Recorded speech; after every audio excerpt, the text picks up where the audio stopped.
Go this way and they go this way and they go this. But you're quite precise. You want to take some more? Back to live action. Okay. You through? Yeah. No, we're ready to go. Okay. I didn't tell you about our congressman. You want me to tell you about our congressman? Sure. Yeah. You got it on? Yeah. Yes, sir. Bullwinkle was our congressman when the textile strike, and he was a congressman when they passed this wage and hour law. And me and my daddy went to vote that morning, and Major Bullwinkle, the congressman, sitting out there on the steps at his precinct. He says, I may get beat this time. He says, all industrial gas Tony cut my funds off because I voted for wage and hour bill.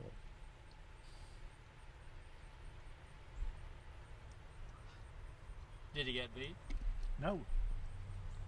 And I'll tell you another example. We had a solicitor, John Carpenter. He wasn't a solicitor, he was a lawyer. He run for House of Representatives elected to go to Raleigh. And they done told him they was gonna put him in as congressman after Bullwinkle. And this child law come up to couldn't go to work at a certain age. He voted for it. And he said after he voted for that bill, he wouldn't put him up for Congress. He says, I'll be a solicitor the rest of my days.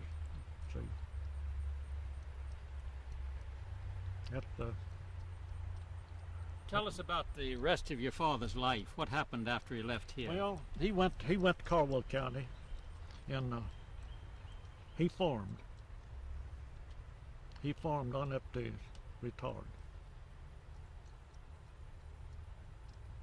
Did he ever get into any other organization? No, he just went up there and went to farming. He never did. Claude, I may have misunderstood you, but I thought you said that his father was also a preacher. Yeah, well, He'd preach.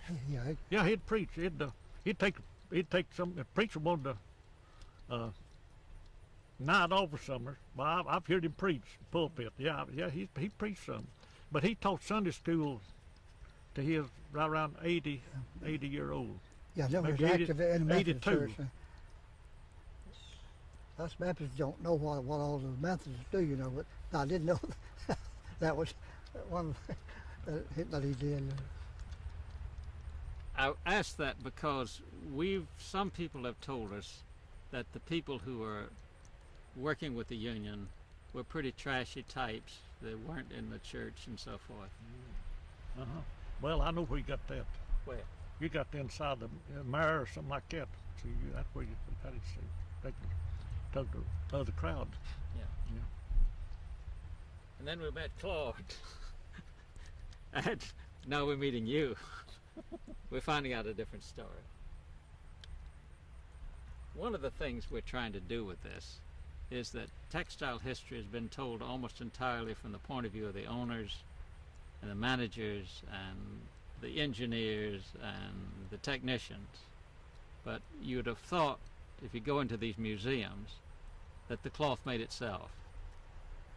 And what we're trying to do is fill in. We're not trying to say that's all wrong. What we're trying to say is that's incomplete. And so that's why we're trying to fill this in. And we're particularly interested, for example, in what the women did. Because Yeah, we had about as many women as was men. Yeah. A lot of women work textile. tell us about them in the union. But the women? Well, what I knowed about them, they done their part, and they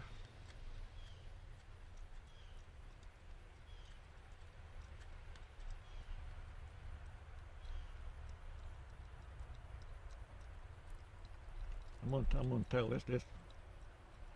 Yes, I know one. While we had them shut out, there's two women dug a hole in the fence and crawled in. Went to the plant, but they had to come back out, and they wouldn't let them out the gate, and had to go back and crawl out the same hole.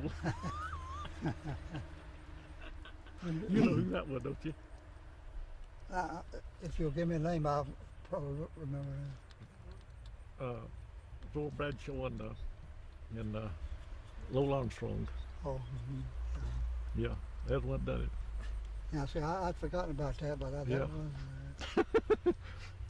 was. They didn't belong to strike, you know. No. They trying to bust it. Could you tell us about the meetings that you had? Well, I believe we had a meeting every week, didn't we? I believe It seemed like that's. we what did. I Our meeting right up at the last. We had a meeting every week, and we had a good organization till the strike. But some people they got easy. I mean uneasy and afraid they couldn't live, and they just. In other words, there's people that just didn't have nothing. That was a big reason there. They didn't have anything to exist on. So, and Well, the strike should have been pulled out. the biggest mistake we done was striking too early. Yeah. We didn't organize long enough to get everything set up. The strike was called textile strike was called too early. Well, now, when it was called off, there was supposed to be an agreement with the federal government and Roosevelt and all of that, that everybody who had struck, the manufacturers would be taking them back. Do you remember that? So that Gorman and the union called it a victory. Well, it wasn't no victory. It wasn't no victory. See, the Groves, they took everybody back. It didn't cause them no trouble. Of course, you know there's always troublemakers in any organization you get in. There'll be people that cause you a little trouble, you see. But they did put them all back. It did. I don't think they set about 2 families out, did they? I think it was three. Might have been 3 set out. Farmer and Thomas and there one more. I can't think who it was. But why? What the companies would have against these, I don't know. There was no charge in the union meetings of any kind that we didn't know. See, they had a hearing after strike. I was up at the courthouse. I never did go on the stand, but they wasn't nothing done about it. He was there. Yeah, he takes a stand. Yeah. You went on the stand.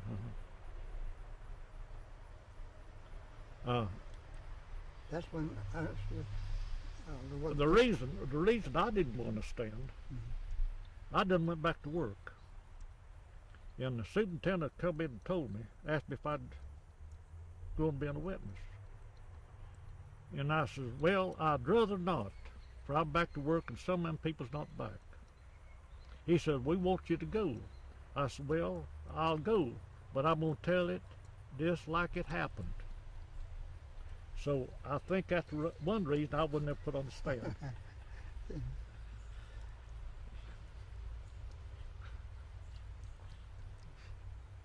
you remember, they asked why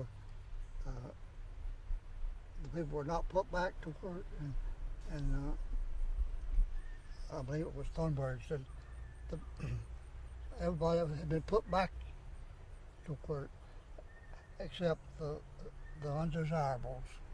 You remember that? The undesirable were one who had not been given a job back. You were one of the I was undesirables. Stayed out longer. Yeah. Well, was your office in there in the union, Andy? What did you do? You had the office? No, see, I was put on the job after the strike, so I wasn't involved in any of the paperwork, you might say, of the union, other than at that time. So.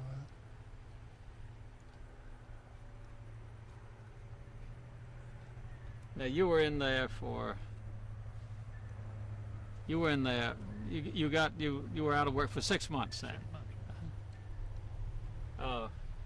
When you went back to work, did you get your same job back? Yeah, practically about the same job. Yeah. What did people say in the factory about it? Well, some of them was nice, and the mill wasn't, the factory wasn't running full shift, you see. And they did, after they went back, they started up about half of the factory. And some of them did say it, said you ought not bring them back in here. Says we'll get short time.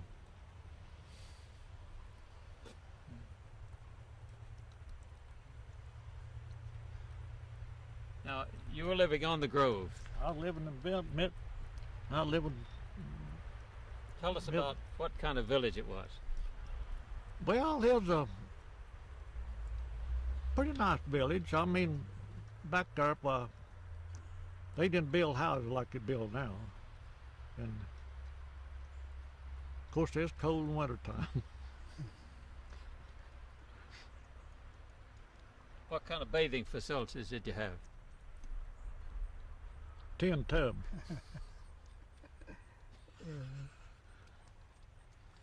You had commode, bathroom. That's all you had in the bathroom, commode. Then you had the spigot in your kitchen. That's what you had.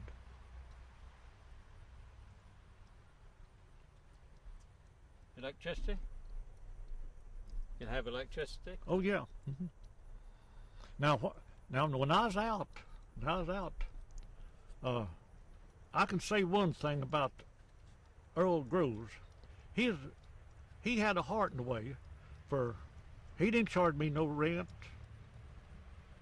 no water bill, no electricity, and I don't guess you paid him, did you, Claude? Not that I remember. Earl had a pretty good heart.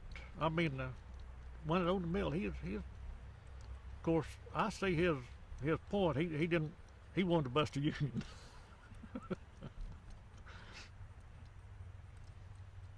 What would you think it would have happened if the union had won? Well, I think it would help the whole textile industry. I think a working man, he'd have fared better, and if he hadn't lost, I think he would. Well, now this seems a funny question, but we've been traveling all over the South getting this story, and it's like kind of digging up ancient history, because people don't talk about it, or they haven't talked about it until we kind of talk with them and remind them. Why do you think people have kind of covered it over?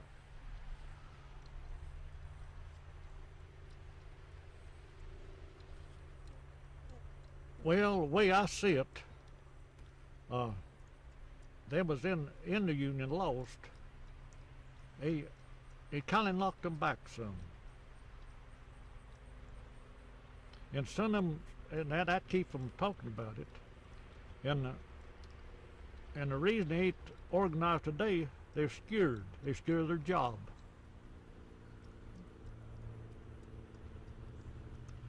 Now, before this union came, before the strike, we know from the records that we get from Washington that there were hundreds of locals here in North Carolina and a very careful organization. Could you talk about how that was done?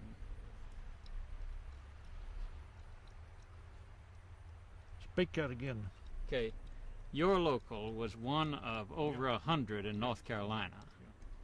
Did you know that at the time? Yeah. Yeah, they went. A lot of mills had a local. A lot of textiles had a local. But we lost election. We lost it. We lost it. The union lost. We didn't have no victory. We just lost. Let me ask you about some of the leaders. Do you remember a fellow named Paul Christopher? Paul Christopher. Where's I you don't from? so. Where's you from? Shelby. I've heard him, but I don't know too much about it. 24 years old, he was head of the textile workers for North Carolina. Yeah, that's where I got. That's where I got his name. Yeah, that's where I got his name. But I don't know him. Did you ever hear Francis Gorman speak? Don't believe I did. Don't believe I did. He came down and spoke here a couple of times. He was the leader in Washington. Now wait a minute, Claude. When we met out here at down here at the film station that time, we had that open air meeting. Wasn't he the speaker out there? Remember? Before was organized. Seemed like he was out there. I don't You place him spoke in right Gates, now. Tony? That's where he spoke. In Belmont. Belmont. Well, no, I if we can get Belmont, I didn't hear him. Could you describe a typical meeting? What happened? Well, you in our local.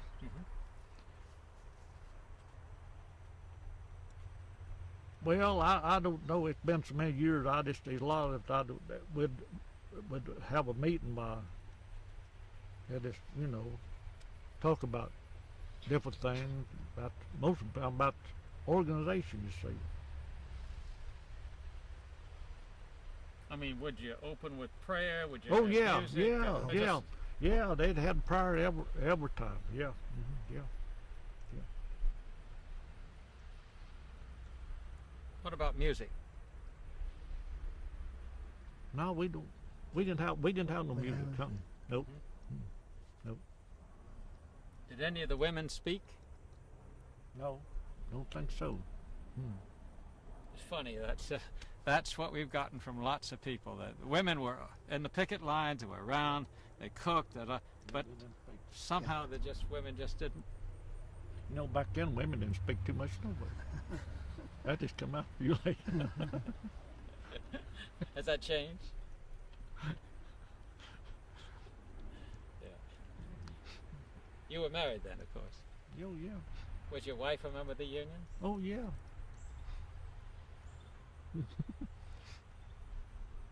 Did she have a choice?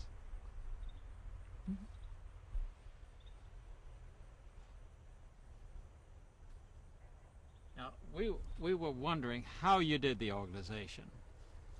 Did you go house to house? No.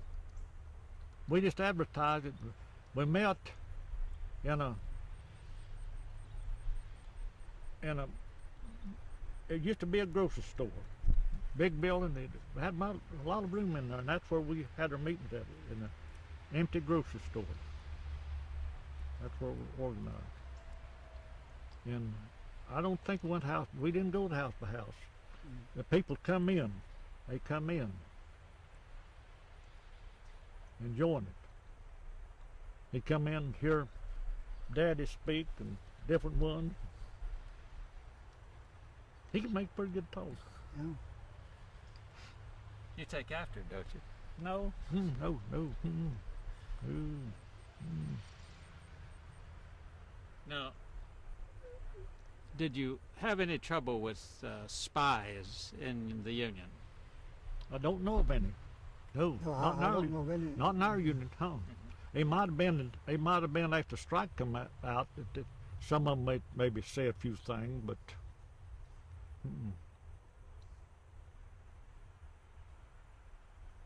We've hit that in some places where there was a lot of bitterness because people were doing that to other people.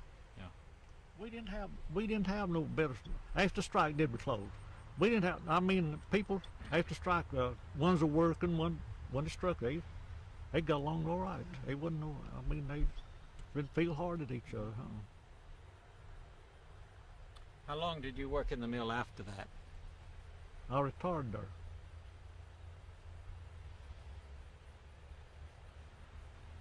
I went to work at Grove's Mill when I was 14-year-old. So I retired at 65. So you know about how long 51 years. 51 years. Of course, I I quit a couple of times. I went dry cleaning business. With another feller. Right in depression. And we had to buy our equipment, cleaners, pressers, and we didn't stay in business too long. So I went back to the factory. And one time I quit and went up to Baltimore, messed around a while, and come back. What was the best job you had in the mill? Well, don't know. I guess my last years that I made more, and I was a supervisor when I quit.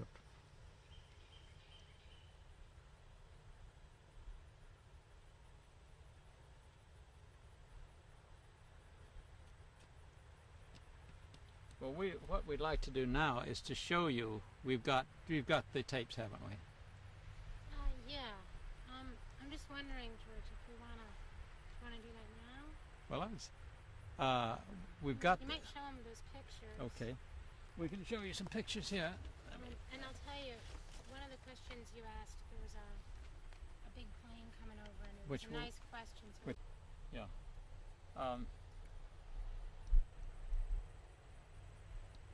Could you tell us about what your father did in the Union? Well, he was president of our local.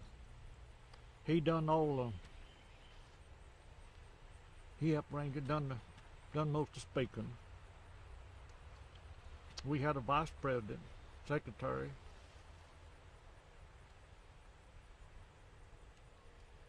And that's outside that box. Why did your father get his training for that kind of thing? Did you ask that again, Dad? Why did your father get his training for that kind of thing? Well, I figure when you organize anything, just like factory workers, you pick somebody out that what will do it, and are willing to do it, and capable of doing it. I figure that's the reason they elect him as president.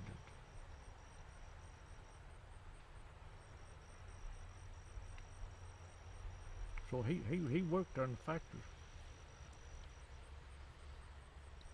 Do you think his work in the church had anything to do with it, or did he learn skills in church? Well, I guess maybe some of his church work, maybe, and him being a Sunday school teacher, maybe made him a better speaker.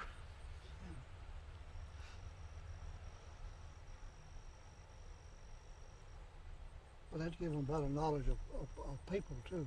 Oh yeah. Being a Sunday school teacher, you have to know your people. And No, now, my opinion,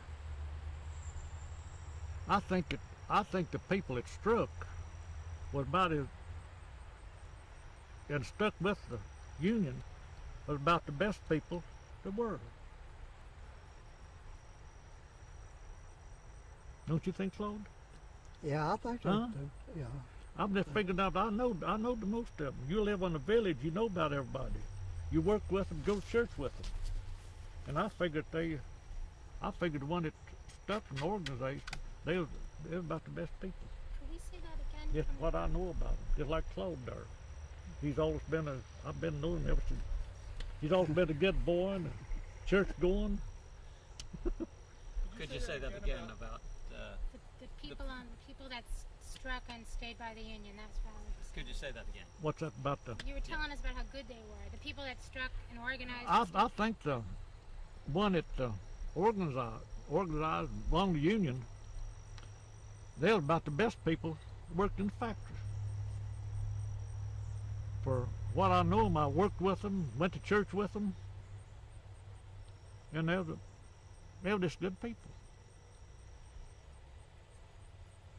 Now, why do you think it is that we've been hearing from so many other people that only the kind of trashy people were joining the Union? It's just like I said about when the Chamber of Commerce, way back there, we're letting industrials in here. They didn't want no textile organized in Gastonia, and they put them down. And they still, some of them still in Gastonia. Still in Gastonia. Maybe office jobs too. Maybe still got a little power. Is that where you sit, Claude? Yeah, probably. Huh? Probably something like that. But I know how politics run. I was holding election vote when I wasn't old enough to vote. I was holding people to vote when Al Smith and Hoover run.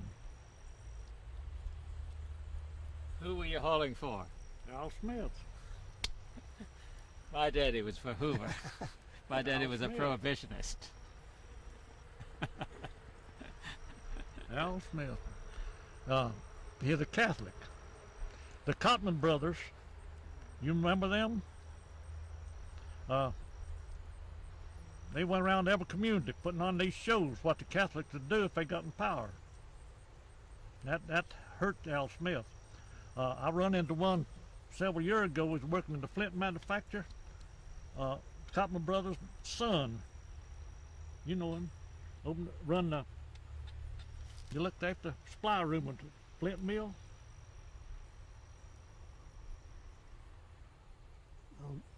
Bartley, Huh? one of the Bartley boys. No, I run to him years, did not few more years before. He's still working there. He told me, says, my daddy's one of them. And he said they're paying them $700 a week, each one of them, to put on this show. The Republican Party was. They showed in every community they could get into. We had a community house over here, and they come out there and put on a show. Cotton Brothers did for Hoover. Said if the Catholics got in, why, he told all what damage they'd do to the country and everything.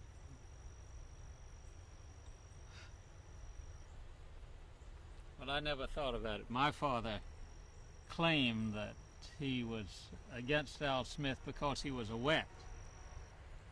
Well, Yeah, you know. prohibition. That's right. Uh-huh. But I suspect now, as you tell me this, that it had a lot to do with his being a Catholic too. Yeah. You still Republican?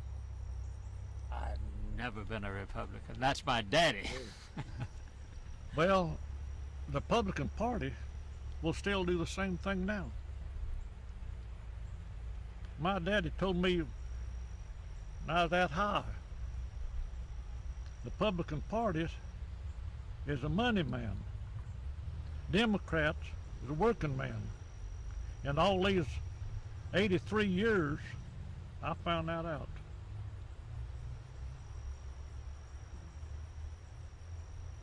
Well, the only thing that I want to question about that statement is the 83 years.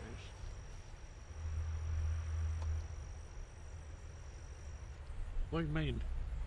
You're about 10 years younger than that, aren't you? I was born 1909, 15th April. I was born tax day, 15th April. You don't think he's that old? Amazing. It's just, you're a good... 83. Next April I'll be 84. And we Western Square dance. Let me show you some pictures I've got here of Gastonia.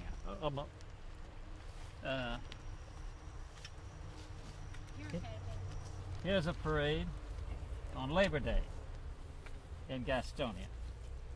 Labor Day, 1934. See, Gastonia NC local. Did you go over to that parade?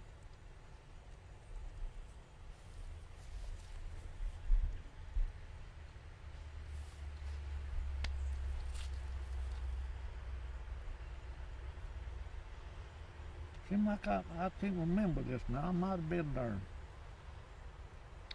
Well, here's another picture of it, I think. Yeah.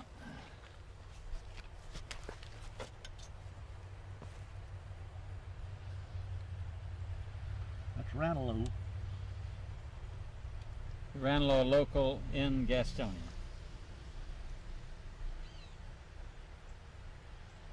You're talking about the women. Look how many women there are. Yeah, in that. they're there.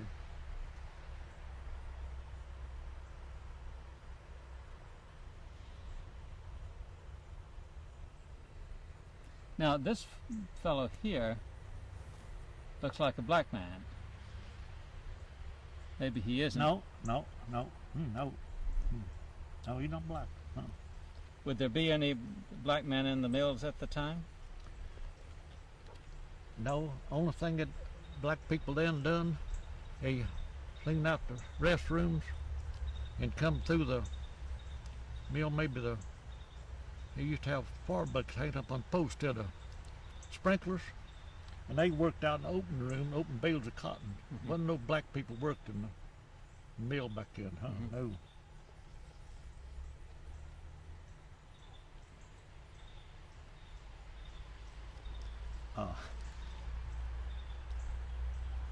We had a 28 Dodge, and it just looked about by like that back then. I'm just wondered if that was a leading our Labor Day. It's on the Monday. The first day of the strike. First day of the strike? Yeah. Well, that was who took that picture. They wanted to get their Ranelagh in there. Now, my daddy, he was in we had the biggest local. There wasn't Gaston County. Yeah, we had the biggest union, and he's in front of this bunch. Well, we may have him on the movie then. He's in front. If you got the front, you'll see him. We'll see. Okay. Now, do you know who this guy is? Seemed like I've seen him back there, but I can't remember.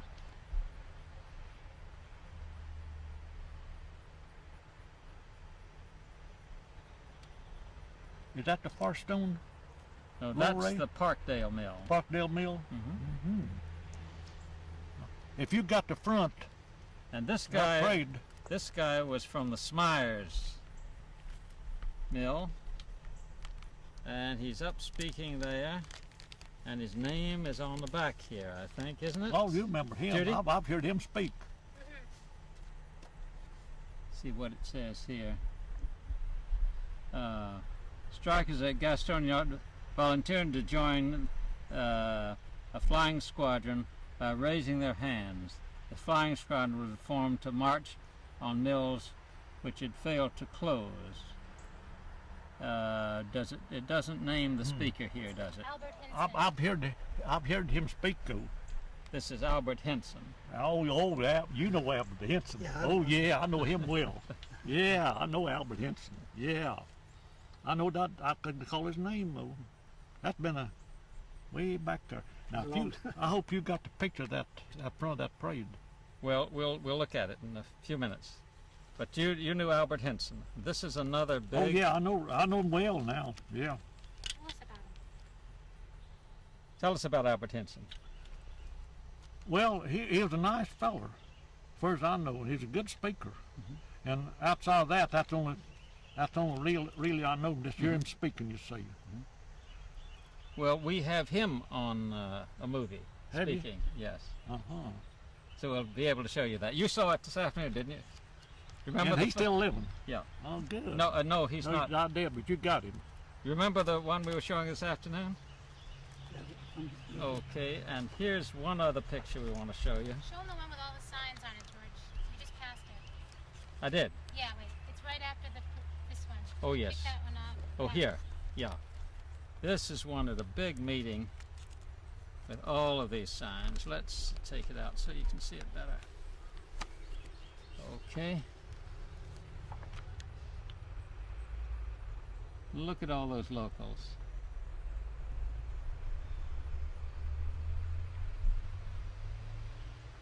Claude, I forgot our local number. Have you? 1312. Huh? What was it, Claude? 1312.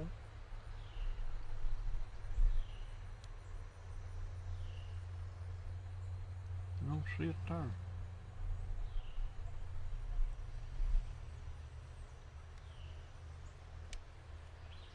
Wonder where that was taken out. Let's see what it says on the back. It says, thousands of strikers filled the Gastonia, North Carolina Municipal Park, September the 3rd, that's Labor Day, to listen to speeches by textile strike leaders.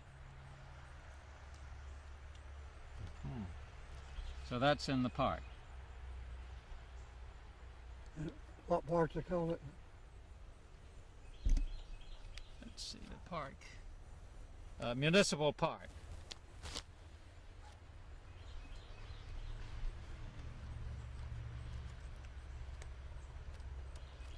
These are three women from. These are from Charlotte, aren't they? No, they're from Gastonia. Gastonia. Okay. Let's see if you know any of these women. Here are three of the young women textile strikers as they take part in the huge Labor Day demonstration. Their names are Edith Fayers, Lottie Smith, and Vera Mayhew. Edith what? Fayers, F-A-I-R-S. No, I don't. Lottie Smith and Vera Mayhew. No, Mayhew. You know, we had some Mayhew living in East Keystone then, but I don't recognize them. We would love to find those young ladies. This is in, where is this?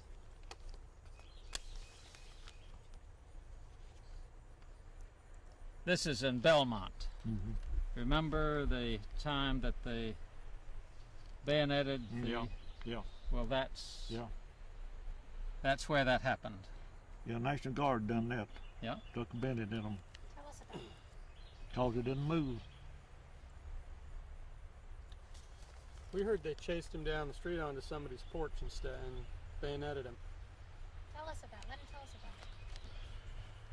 Well, I don't know too much about that. On just what I read, you see. For I didn't belong to the local, and the only thing I know was what in the paper, and I never have talked to anybody that was in there. Well, now, what happened after that was that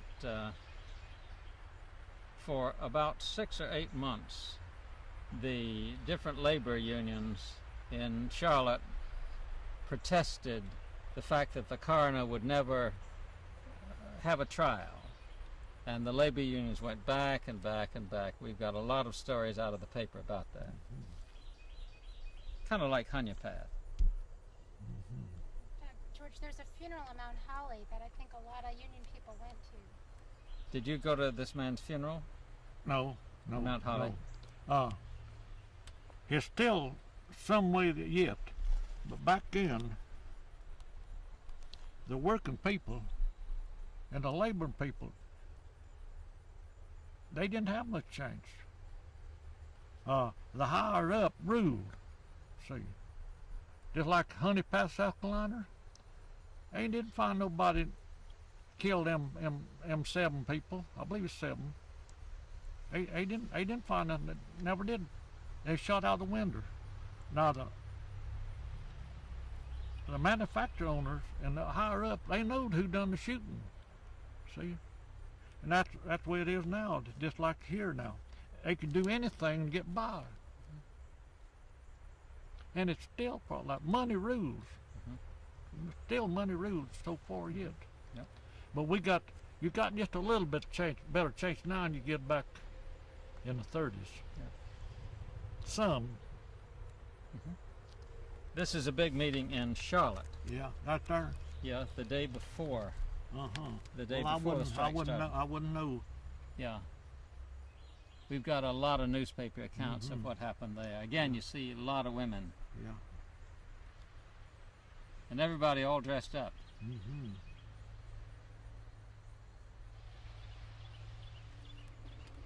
let's see what else. Oh yes, we got something up here which you could tell us about. These two women, we found. 1 second, George, it's really loud right now. Okay.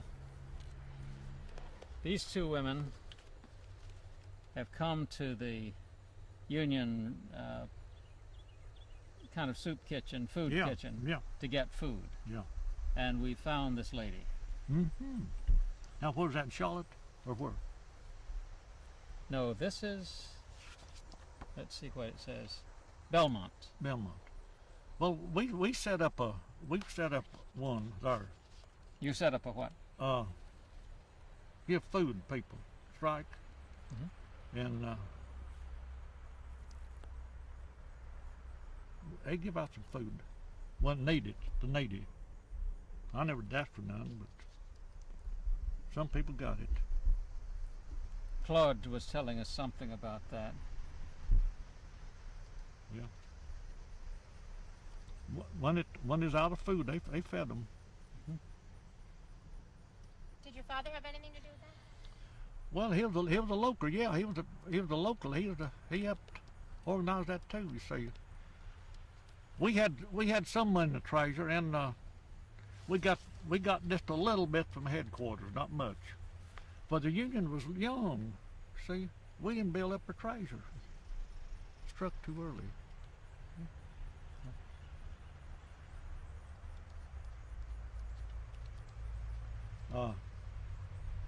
See, I remember when that organized communist community come to Gastone to organize old Lorray Mill.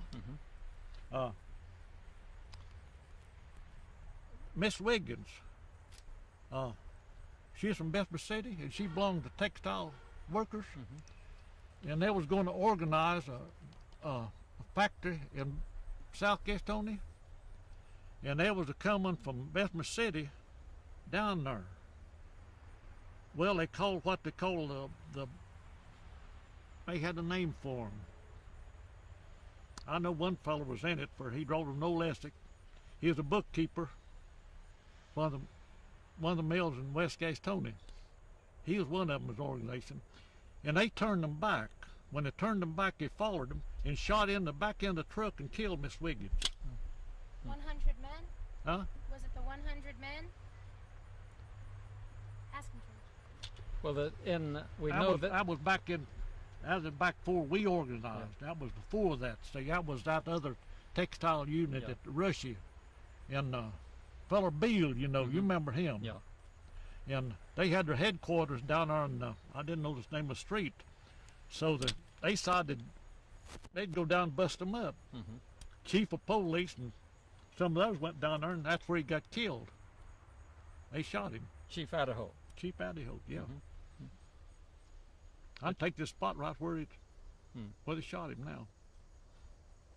Now, how did that affect what you did in '34? Well, it hurt us. It hurt. It made people maybe not trust. You know, I mean, afraid. I say people is uneasy. Is afraid to join a union, afraid to lose their job. That's the biggest thing. That's the reason people ain't organized today, you see. Do you think they were afraid because they might be called communist? Well, I don't think this last time, after Roosevelt got in, they didn't. I don't think they worried too much about that, but they're just uneasy to get into any organization. So, but they didn't have nothing. Now, poor people. One of the things that puzzles me is that Roosevelt had the NRA, the Blue Eagle. The Blue Eagle fixed hours. People worked 8 hours a day. It fixed wages. There was a minimum wage of $11. And they limited the number of hours that the manufacturers could run their machines, 80 hours. And it seems like everybody pretty well lived up to that. Not always, but some. But there was another provision that everybody just ignored, and that is 7A, which said that the workers had a right to organize. Yeah, Roosevelt, I heard him say that. I guess you remember too. If you was, how old was you then back then? I was 20, no, sorry. I was born in 1916, so I was 18. No, you might hear him say it. He said it. He recommended people organize. Roosevelt did. I remember in one of his fireside chats, he said, if I was working in a factory, I would join a union. Yeah. You know, organized labor, they've had it rough in America. Before they really organized these plants up north, as people got killed. You know that. People took a chance to organize.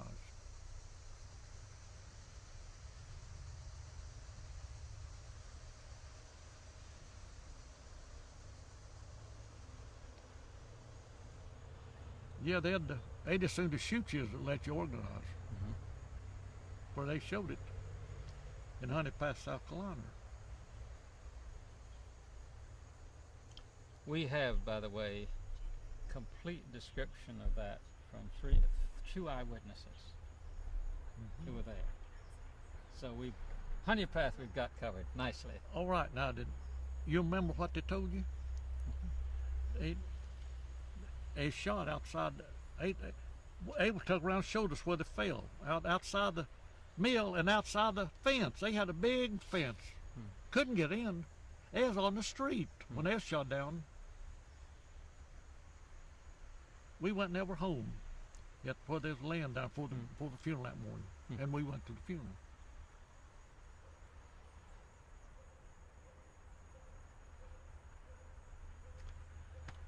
Okay. Well, it's really better if you don't write it out like that, because it sounds much more natural the way you were saying it. It's very fine. No, you were fine. Oh, by the way, we were going to want that same shirt tomorrow. what's that? We want the same shirt tomorrow. All right. Okay. Claude, same thing for you. See, I don't have a shirt like that one. No. I mean, dressed as you are. Yeah, they do that in advance. Western. Yeah.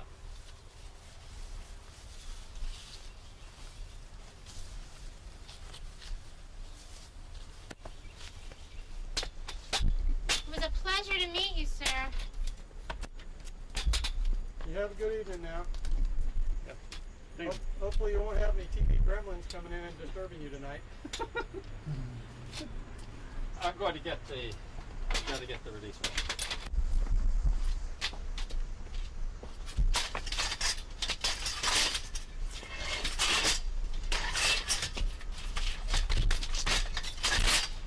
That one day will cooperate down there. You through? Yeah, we're You just know- getting finishing footage. It's just it's really something to meet both of you. Thank you. When Treats was a gentleman that was 12 years old and witnessed the whole thing. And it was interesting because we walked the entire path through the diagram. He was going, well, this shot came from up there to down here. And then when you were saying the same thing, that we had heard people came from all over the place, but you're the first person we've really talked to who was there. And it said that people really did come from all over. Well, there was hundreds of people at that funeral. They had a big crowd at that funeral. But nobody in that town, we found maybe 3 people would know about it. Nobody else wants to talk. Well, most people are gone. I know. They're not And here. the other one, the rest of them, like you said, the big P word. Yeah. Okay, Judy? This is Claude and his wife.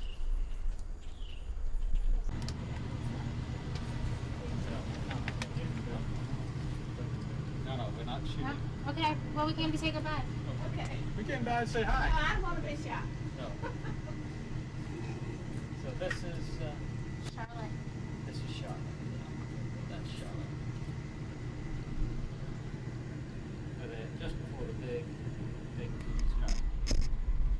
Okay, well, we'll see you tomorrow. And We'll put our look at it. okay, good. What time are we gonna come by, George? No, we're not coming by here. They're coming over to Claude's Oh, super. at 10 o'clock. Oh, I'm sorry. I'm messing up the files. Oh, You must be pretty surprised to see us, huh? We got some, yeah. they're trying to keep this place Oh, cool. okay. Okay.